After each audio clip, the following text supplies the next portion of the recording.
Bonjour à toutes et à tous et bienvenue dans cette nouvelle vidéo. Aujourd'hui je suis ravie de vous retrouver pour vous présenter mes dernières lectures. Vous remarquerez peut-être que je porte la même tenue dans plusieurs vidéos précédentes ou suivantes et celle-ci, donc il y a deux tenues parce qu'en fait j'ai profité d'avoir du temps pour tourner plusieurs vidéos d'un coup parce que les prochaines semaines vont être extrêmement chargées. Enfin, quand vous regarderez cette vidéo, je suis... il se passe beaucoup de choses dans ma vie. Du coup, je préférais, en fait, étant donné que j'ai eu le temps de beaucoup lire pendant quelques semaines, j'ai préféré du coup vous présenter mes lectures, mes petits conseils, etc. Euh, Maintenant, du coup, ça explique cela. J'espère que ça vous dérangera pas. Parfois dans la vie, il y a des moments où on a plus de temps que d'autres, donc voilà. Donc je vous propose qu'on passe tout de suite à mes lectures. Honnêtement, c'est des bonnes lectures. J'ai renoué avec la bibliothèque parce que pendant quelques temps je n'y allais plus vraiment pour des questions de temps. Et là, vu que j'ai plus de temps, j'ai pu y aller. J'ai trouvé de bonnes lectures, donc j'avais envie de vous en parler. Et on commence tout de suite par un roman graphique. C'est pas vraiment un manga, c'est vraiment un roman graphique des éditions Delcourt, donc de Yudori, qui est une autrice sud-coréenne. Le ciel pour conquête. Donc c'est son premier roman graphique. Donc voici, il est quand même assez gros, mais il se lit très vite. Et j'ai absolument craqué pour les dessins. J'essaie de vous montrer. On voit vraiment bien tous les détails. Oui, par exemple. Vous voyez, c'est vraiment super beau. Et du coup, de quoi ça parle? C'est une histoire qui est assez originale en fait. Ça parle d'Amélie, qui est une jeune catholique aux Pays-Bas, au XVIe siècle, femme d'un marchand. Et en fait, son mari va rentrer avec une esclave d'un pays lointain. Et en fait, ces deux filles vont se rapprocher et c'est en fait une critique assez acerbe, mais très très belle, de la condition des femmes au XVIe siècle dans les Pays-Bas extrêmement croyants, etc., dans cette caste de marchands. Les dessins sont magnifiques, ça parle d'altérité, ça parle de beaucoup de sujets extrêmement intéressants. J'ai vraiment beaucoup aimé. Je vous la conseille fortement. J'avais très envie de l'acheter en fait de base et finalement ça ne s'était pas fait.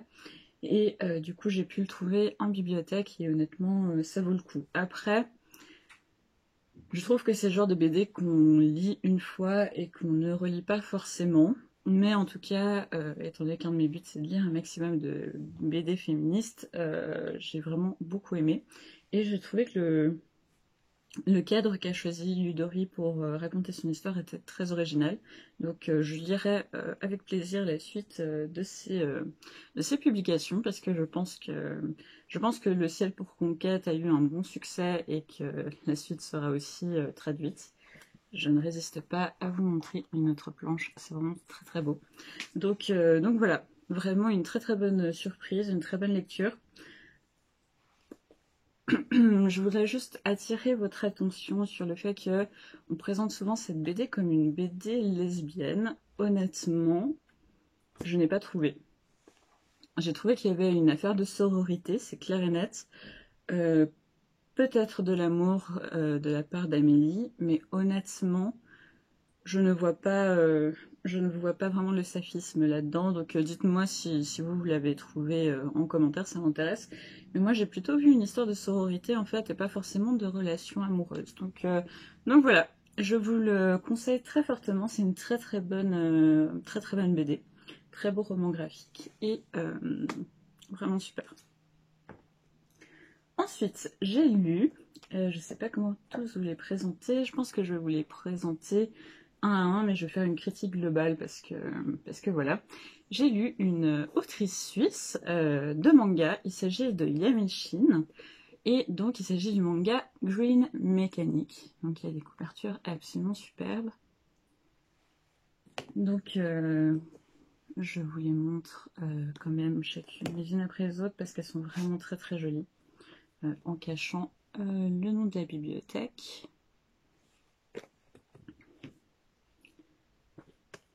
Comme vous pouvez les voir, je les ai empruntées à la bibliothèque. Là aussi, il me faisait de l'œil depuis extrêmement longtemps. Donc, vraiment, j'aime beaucoup les dessins. C'est très impressionnant parce que Yamishin travaille toute seule. Et je trouve vraiment que c'est très joli. Et donc, j'ai lu les 5 premiers tomes, il y en a 7 en tout, si je ne me trompe pas, et je vais d'ailleurs cet après-midi emprunter les 2 derniers. Donc, c'est une très bonne série de mangas, adressée, je pense, plutôt à un public jeune, honnêtement, je pense adolescent, de par les thèmes, etc. Mais honnêtement, j'ai beaucoup aimé. Donc, il faut savoir que j'ai quand même lu beaucoup de mangas dans ma vie. Et actuellement, j'ai un peu du mal avec les mangas, j'ai du mal à trouver des mangas qui m'attrapent et dont j'ai envie de lire la suite surtout. Et j'ai été vraiment très emballée par cette série. Donc de quoi ça parle? On est dans un monde post-apocalyptique où il n'y a plus qu'une seule grande ville qui survit face à un désert de déchets et on va suivre une jeune fille qui s'appelle Misha. Et chose très intéressante en fait de Misha, c'est que Misha fait des attaques de panique et c'est très agréable de retrouver un personnage de manga qui n'est pas parfait et qui a ce genre de difficultés parce que c'est vrai qu'il y a très peu de représentation de stress, etc. dans les mangas. Dans la littérature en général, et moi c'est un sujet qui me touche beaucoup, donc voilà, je suis très contente de cela. Et en fait, Misha va se retrouver enrôlée dans une sorte de petite guilde en fait qui se bat contre des ersatz, qui sont des sortes de monstres qui étaient des humains auparavant. Et en même temps, elle cherche à retrouver son ami d'enfance, Michael, qui a mystérieusement disparu. Honnêtement, c'est vraiment hyper prenant, c'est hyper intéressant. Il y a justement cet aspect où Misha fait des crises d'angoisse. Elle fait aussi... elle n'a pas confiance en elle, etc. etc. Donc ça rend un personnage vraiment intéressant. Le premier tome est un tout petit peu prévisible, honnêtement. J'ai pas mal haussé les sourcils, mais en fait la suite vraiment très bien et on voit vraiment qu'il y a eu un gros travail sur le storytelling en fait. Donc ne vous arrêtez pas au premier tome, lisez les 2 premiers plutôt. Excellent, vraiment très bien, ça me fait plaisir de soutenir une jeune autrice francophone. Et honnêtement, ce manga n'a rien à envier au manga japonais. Donc vraiment, c'est une excellente surprise, je vous la conseille. C'est vraiment un univers... bon, on sent qu'il y a un très fort message écologique derrière. Donc voilà, c'est des thèmes qui me touchent, qui sont bien. Et j'adore le dessin de Yamishin. Donc voilà, n'hésitez vraiment pas, c'est vraiment chouette. Ensuite, j'ai lu... Enfin, je n'ai pas fini 2 ouvrages que je vais vous présenter immédiatement de Piquier, ce qui est assez étonnant parce que normalement les ouvrages édités chez Piquier, je les finis toujours. Donc il s'agit de Journaux des dames de cour du Japon ancien et L'impératrice de Chine de Lin Yutang. On va commencer par les Journaux des dames de cour du Japon ancien, une très jolie couverture. Donc en fait ce sont des journaux intimes de femmes de la cour du Japon médiéval, du XIe siècle pour être plus précise. Et en fait, notamment, on a le journal de Murasaki Shikibu qui a écrit le fameux l'Odyssée du Genji, donc ce qu'on considère parfois comme étant le premier roman de l'histoire du monde, de la littérature. Il y a une très bonne émission d'ailleurs sur France Culture là-dessus, avec une spécialiste du Genji qui justement remet en perspective cette déclaration qui est un peu facile. Ce n'est pas forcément le premier roman de l'histoire du monde, mais effectivement, c'est parmi les premiers qu'on a pu retrouver. Donc ça m'intéressait fortement. Vous savez que je suis une très grande fan de littérature du monde, de littérature asiatique et plus précisément de tout ce qui a trait au Japon, à la Chine, à la Corée, à l'Inde aussi, médiévaux. Donc, et j'aime beaucoup les témoignages réels. Donc ce livre avait tout pour me plaire. Le problème, c'est qu'en fait, ce ne sont pas des journaux suivis, ce sont des fragments qu'on a pu retrouver. Et je trouve que cet ouvrage manquait d'une étude critique qui permettait en fait de remplir les blancs de ces journaux, de mieux comprendre le contexte. Parfois j'étais complètement perdue, je ne voyais pas qui était qui, qu'est-ce qui se passait. Et du coup, en fait, j'arrive juste pas à rentrer dedans, parce que ça m'a l'air très intéressant, c'est très bien écrit, mais étant donné qu'il manque vraiment une étude critique de ces textes, il n'y a pas de notes de bas de page, il n'y a pas d'études en fait en plus, à part l'introduction qui est très bien, mais qui est beaucoup trop courte, ce qui fait que moi j'ai été complètement perdue, et pourtant je connais bien cette période. Donc voilà, je ne peux pas vraiment vous conseiller. Si vous êtes un spécialiste ou une spécialiste du Japon ancien, pourquoi pas, mais je pense que du coup vous le connaissez déjà. Donc voilà, j'aurais vraiment voulu l'apprécier. Ça n'a pas vraiment été le cas, donc j'ai préféré abandonner. Et le deuxième, donc c'est de Lin Yutang, qui est un de mes auteurs favoris. Donc c'est un auteur chinois extrêmement important.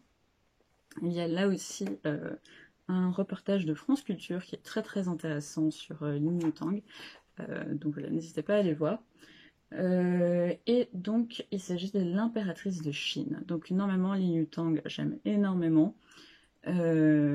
J'ai absolument adoré cette duologie, notamment un moment à Pékin que je vous ai déjà présenté, qui est vraiment pour moi est un chef-d'œuvre de la littérature chinoise, et donc je vous avoue que j'ai foncé dessus quand j'ai vu que ça parlait de la Chine impériale et que c'est écrit par Lin Yutang. Donc en fait de quoi ça parle? Ça parle de la seule impératrice de l'histoire de la Chine, donc sous la dynastie Tang. Il y a une concubine qui va réussir à s'élever au rang d'impératrice. Il s'agit de Wu Chao. Donc c'était la favorite de l'empereur, et elle va finir par devenir la femme de son fils, et finir par des moyens plus ou moins moraux à devenir impératrice. Donc évidemment, Lin Yutang écrit à un moment très particulier de l'histoire de Chine, donc il a un but politique derrière cet ouvrage que je ne vous révèle pas, je pense que c'est assez explicite dans le roman. Toutefois, j'ai trouvé que ce parti pris politique en fait nuisait à l'aspect littéraire de la chose. Pourquoi? Évidemment, quand une figure qui a existé passe à la postérité, il y a toujours une sorte de légende autour d'elle, qu'elle soit positive ou une légende noire autour de cette personne. Par exemple, je vous dis Frédégonde, vous allez avoir une vision d'une femme forte, mais aussi sanguinaire, normalement. Si je vous dis Jeanne d'Arc, c'est plutôt une vision très positive que vous aurez de Jeanne d'Arc. En réalité, on ne connaît pas ces gens, parce que justement, ce sont des personnages historiques, parfois éloignés de plus de 1000 ans, comme c'est le cas pour l'impératrice Wu Chao. Et on sait aussi que, par exemple, pour l'histoire impériale chinoise, la plupart de nos sources, en fait, sont les écrits des lettrés de la cour. Ce qui fait que les lettrés de la cour, en fait, avaient leur propre agenda. Donc, ils pouvaient faire un empereur en disant que cet empereur est absolument génial, même si ce n'est pas le cas, mais étant donné qu'il était proche des lettrés de la cour, il était valorisé, au contraire, détruire quelqu'un, d'autant plus si c'est une femme. Donc, pour avoir lu des essais d'historiens sur Wu Chao, j'ai trouvé que ce livre avait un parti pris très négatif envers cette femme qui a quand même réussi le tour de force dans un régime impérial depuis 2000 ans, de devenir impératrice. Donc bon, j'ai trouvé dommage. J'ai trouvé que c'était quand même extrêmement misogyne, ce que je n'ai pas compris, parce que Lin Yutang n'est pas misogyne dans ses autres récits, que j'ai pu lire en tout cas, qui ont été traduits en français. Donc voilà, je ne sais pas trop, je suis quand même parvenue à la moitié, mais je vais m'arrêter là, parce que en tant qu'historienne, je ne peux pas vraiment lire ça. Après, si vous lisez vraiment dans un but politique pour comprendre ces grands auteurs du début du siècle passé, au moment de du communisme chinois, des débuts du communisme. Je pense que ça peut vous plaire parce qu'effectivement, il y a vraiment un sous-texte extrêmement politique. Donc si vous le lisez de ce point de vue-là, ça peut vraiment être intéressant. Moi, en tant qu'historien, je peux pas faire l'impasse sur les choses qui me dérangent très fortement.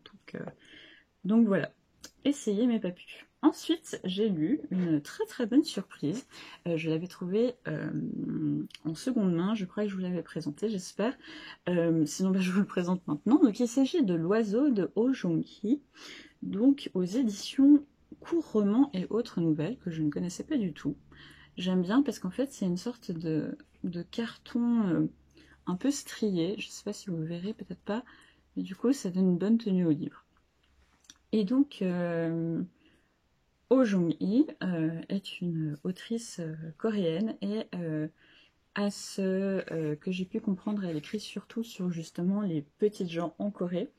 Et justement ce livre c'est ça. Ça parle vraiment de cette Corée actuelle. Mais pas du tout de celle dont on parle dans les médias, sur TikTok, etc. Donc ça parle d'une petite fille dont la mère est morte et dont le père est extrêmement violent, qui va se retrouver par un concours de circonstances que je ne vais pas vous raconter, toute seule à vivre dans une sorte de bidonville en Corée du Sud avec son petit frère. Et en fait, elle est tellement traumatisée qu'elle va reproduire sur son petit frère ce que son père lui faisait subir, donc une violence verbale, des coups, etc. etc. Et c'était très dur, honnêtement très très dur.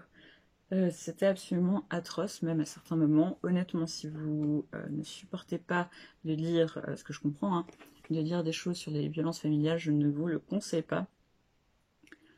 Mais en même temps, il y a une certaine douceur qui se dégageait de cet ouvrage. Il y a une vraie dénonciation en fait de la culture coréenne parce que nous sommes dans un monde où tout le monde sait que ces deux enfants vivent tout seuls et dont personne ne s'inquiète parce que chacun vit pour soi, les services sociaux ne sont pas très développés en Corée, etc. etc. Et honnêtement, c'était vraiment intéressant. J'adore ces ouvrages de littérature du monde qui dénoncent un certain nombre de choses et celui-ci était vraiment magnifique. J'ai beaucoup aimé la plume de Oh Jong-hee, donc qui est traduite du coréen par Young Eun-jin et Jacques Batilio. Et c'est magnifique. J'ai essayé de trouver d'autres livres d'elle. Malheureusement, je n'ai pas réussi. J'espère pouvoir les trouver lors de mes pérégrinations dans les librairies de seconde main, parce que vraiment, c'était un coup de cœur. Ensuite, j'ai lu un autre coup de cœur, et je vais terminer sur ce livre-ci. Donc, j'ai lu de Jaili Amadou Amal, Cœur de Sahel. Je l'ai ici parce qu'après je vais vous tourner une vidéo sur mes conseils pour débuter la littérature africaine. Et donc j'avais déjà lu d'elle Les Impatientes, que j'avais vraiment beaucoup aimé. Et j'avais très envie de lire son second roman, donc qui est beaucoup plus épais en réalité que Les Impatientes, comme vous pouvez voir. Et honnêtement, je trouve qu'elle s'est encore plus améliorée dans son écriture. C'était magnifique. Dites-vous que ce livre, je l'ai lu en une journée et en deux fois 40 minutes, plus encore, je pense, 2 heures. C'est dire à quel point je ne pouvais pas le lâcher parce que je travaille tous les jours 8 heures par jour et je ne pouvais juste pas le lâcher, il fallait que je le finisse. Donc vraiment excellent. C'est rare qu'un livre, je l'apprécie autant, donc vraiment je vous le conseille. Donc ça parle du Cameroun et plus précisément d'une région au Cameroun où on retrouve comment dire, des personnes qui s'estiment être peuls et qui sont musulmans. Pourquoi je dis qu'ils s'estiment? Parce qu'en fait il y a eu tout un mélange dans ces régions, donc il y a une critique aussi de ça, il y a une critique en fait de cette sorte de caste entre les différentes ethnies, et notamment les peuls musulmans ont esclavisé il y a plusieurs centaines d'années les autres Camerounais. Et encore aujourd'hui, en fait, dans les villes, ils sont à la tête de tous les grands commerces, etc. etc. Donc Jaili Ahmed Ouamal elle-même est peule et musulmane et critique justement cette société, ce qui est extrêmement intéressant. Donc en fait nous sommes dans la campagne, plus précisément dans les montagnes, et nous suivons Faïdé qui a 15 ans, et au moment des attaques de Boko Haram, quand ces attaques deviennent de plus en plus inquiétantes, son père d'ailleurs a disparu à cause de Boko Haram, elle décide de partir à la ville avec 2 de ses amis. Et Faïdé va justement se retrouver, donc Faïdé est catholique, et elle va se retrouver dans une de ses concessions. Donc la concession, c'est une sorte de d'enclave en fait, avec de hauts murs, où à l'intérieur il y a un homme, en l'occurrence musulman et peul, et ses plusieurs épouses qui vivent tous au même endroit. Donc elle va devenir servante, en réalité plutôt esclave, dans une de ses concessions, comme ses amis. Et en fait, c'est un récit magnifique qui parle, qui dénonce en fait cette société camerounaise musulmane extrêmement hypocrite, parce que ils suivent la religion pour certaines choses et pour d'autres absolument pas, qui dénoncent la condition de la femme autant chez justement ces femmes peu musulmanes qui en réalité n'ont aucun droit, qui n'ont même pas le droit d'accepter ou non que leur mari prenne d'autres femmes, mais aussi de ces pauvres jeunes filles qui vont être violées. Une va se finir par se suicider, je vous expliquerai pas pourquoi, je vous dirai pas qui. Mais c'était magnifique. Honnêtement, je sais pas trop comment vous donner envie de le lire sans trop en révéler, parce que vraiment, je pense que ça se découvre, mais c'est magnifique. On découvre en fait cette région du Cameroun, on découvre les enjeux, on va dire, sociétaux, et c'est très très bien écrit. C'est vraiment, vraiment, je vous le conseille très très fortement. Donc voilà, c'est tout pour mes dernières lectures. J'espère qu'elles vous auront plu, qu'elles vous auront donné envie de lire. Je tenais à vous remercier infiniment pour tous vos commentaires, ça me fait vraiment, vraiment plaisir. Et à chaque fois que j'en reçois un, je suis toute contente, et j'adore discuter avec vous. J'adore discuter aussi avec celles et ceux qui postent régulièrement en fait des commentaires. Ça me fait tellement plaisir de voir quand vous m'écrivez de nouveau, parce que maintenant je commence à vous connaître, et ça me fait trop plaisir d'avoir des discussions avec vous. J'espère un jour qu'on pourra se rencontrer en vrai, ce serait vraiment chouette. Mais du coup voilà, je vous retrouve très bientôt pour une prochaine vidéo, et d'ici là, passez de très bonnes lectures. Ciao!